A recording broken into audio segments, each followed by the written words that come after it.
En 1490, Mathieu Buridan et son épouse, riches bourgeois de la ville, fondent un hôpital destiné à accueillir des femmes pauvres de la cité, établissement géré par des religieuses appelées alors les Sœurs Buridanes.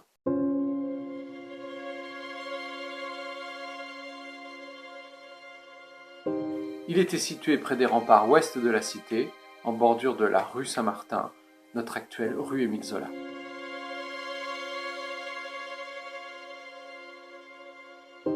Après le siège espagnol de 1557, par édit royal de 1562, l'hôpital de Buridan est transformé en hôpital général de la ville, sous l'appellation Hôtel-Dieu, où sont regroupés alors les différents autres établissements de bienfaisance existant dans la ville et détruits lors du siège.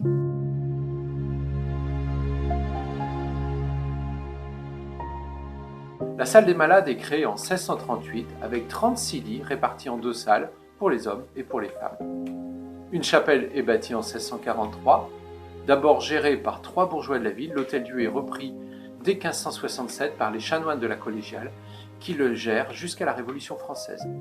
L'Hôtel-Dieu est plusieurs fois agrandi, notamment dans les années 1630.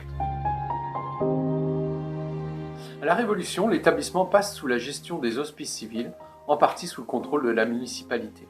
L'Hôtel-Dieu, qui compte une 50aine de lits en 1816, est entièrement reconstruit entre 1816 et 1847, à l'exception de la chapelle qui forme une saillie sous la rue Émile Zola, sous laquelle est aménagée la crypte des Sœurs Augustines, qui s'occupe alors de l'Hôtel-Dieu. Les hospices civils, grâce aux dons du docteur Hilaire Cordier, fondent l'hospice et l'orphelinat Cordier sur les hauteurs de la Tombelle en 1892.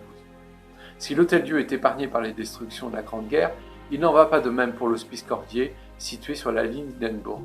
Il est totalement rasé. Il est reconstruit à partir de 1928 au nord de la ville. Lui est ajouté par la suite une maternité, la maison des mères en 1936, puis un solarium achevé seulement en 1956 et affecté au service pédiatrique de l'Hôtel-Dieu.